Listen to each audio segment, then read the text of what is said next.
কখনো ভেবে দেখেছেন আপনার দেহ এখনও কাজ করছে অথচ আপনি জানেনও না? এই ভিডিওটি একটু মনোযোগ দিয়ে শুনুন। বিশ্বাস করুন, আপনি অবাক হবেন।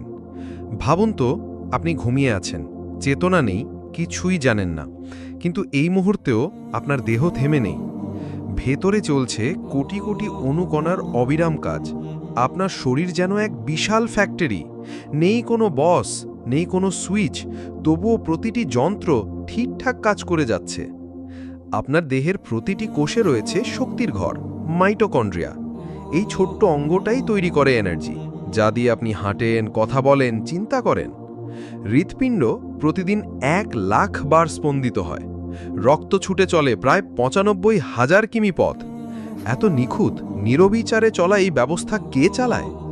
লিভার প্রতিদিন করে 500 রকমের কাজ।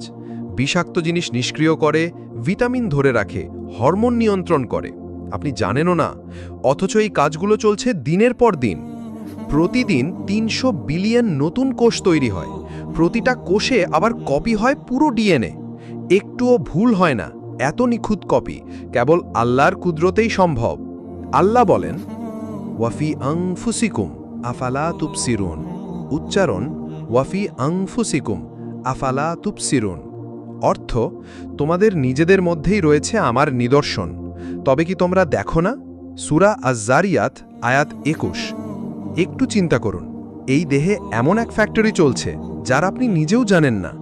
কারো আদেশ ছাড়াই শরীরের সব অঙ্গ জানে কি করতে হবে, কবে শুরু, কবে থামা। এই তো আল্লাহর কুদরত। এটা কোনো অ্যাক্সিডেন্ট নয়, এটা মহান এক পরিকল্পনা। আরেক আয়াতে আল্লাহ বলেন, ফাবি আইয়ি আলাই রব্বিকুমা তুকাজ্জিবান। উচ্চারণ, ফাবি আইয়ি আলাই রব্বিকুমা তুকাজ্জিবান। অর্থ, তোমরা তোমাদের রবের কোন কোন নিয়ামত অস্বীকার করবে? সূরা আর রহমান। এই দেহ, এই জীবন সবই আল্লাহর দেওয়া নিয়ামত।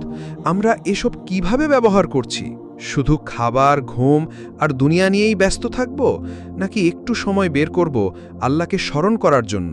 আসুন অন্তত একবার সেজদায় পড়ে বলি, সুবহান আল্লাহ, আল্লাহ কতই না পবিত্র। আলহামদুলিল্লাহ, সমস্ত প্রশংসা আল্লাহর জন্য। আল্লাহু আকবার, আল্লাহ সবচেয়ে বড়।